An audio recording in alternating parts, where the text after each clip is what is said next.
Hey YouTube, I'm back again today with my kind of KonMari sweep, and today I'm moving on to the second part of the KonMari decluttering method, which covers books.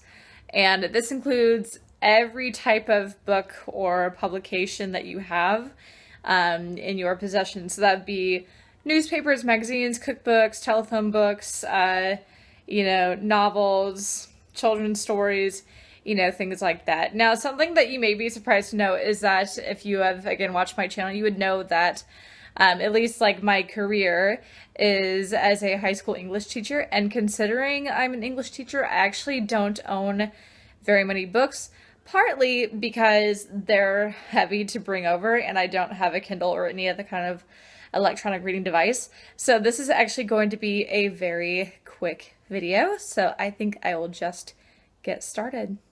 Okay, so this is literally every single thing that I have for this category.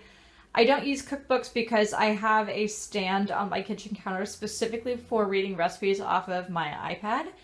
And I don't have telephone books because I have the internet instead.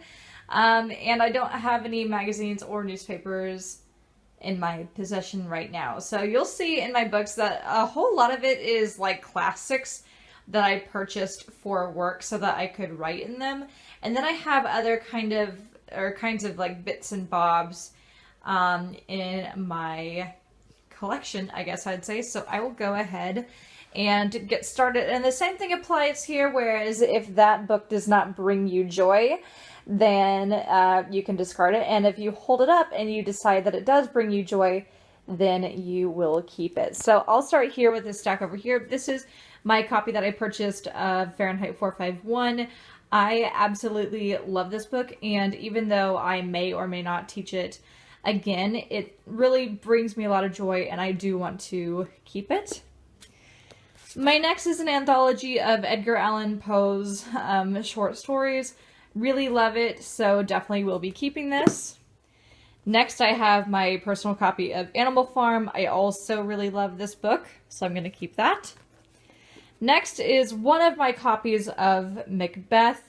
I prefer my other one just because it has more reference material in it, so I think I will discard this one.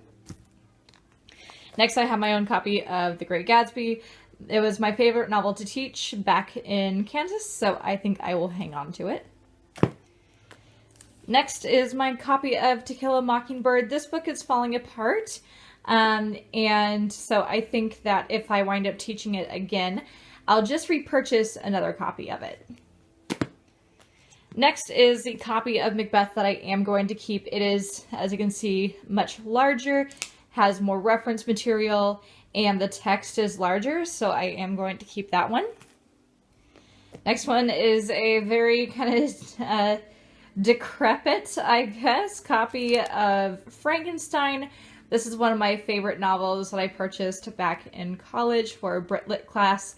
It brings me joy, so I think that I will keep that. Next, I have my copy of Mice and Men. I do like this story, however, it's not as beloved to me as the others, so I think that I will take all my tabs out of this and discard it. Next is something that doesn't quite fit the mold here. Actually, Sex and the City is my favorite TV show, and this is just kind of like a coffee table book about the series. I have flipped through this and read it before, so I think that it's time to pass it along to someone who would enjoy looking at it or just having a book like that on a coffee table. Next one, also not a classic piece. How They Croaked is a story about how famous people died, and in here is some information on how Edgar Allan Poe died. He is one of my favorite authors like ever, so I keep this for school and I share it with my kids, and I really like to do that, so I'm going to keep this.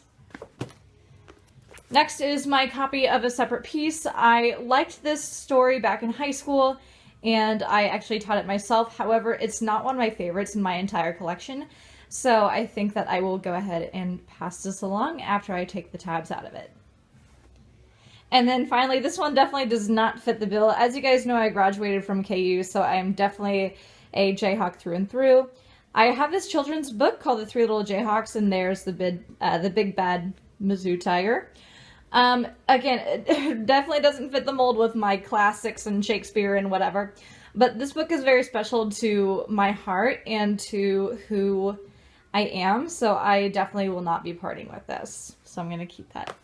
All right, so there you have it. That is my entire book stash in my apartment. Again, it is ironically small for an English teacher. However, I find with books that once I've read them once, if I feel like I probably won't be teaching that novel, then I tend to just pass it along and let it be.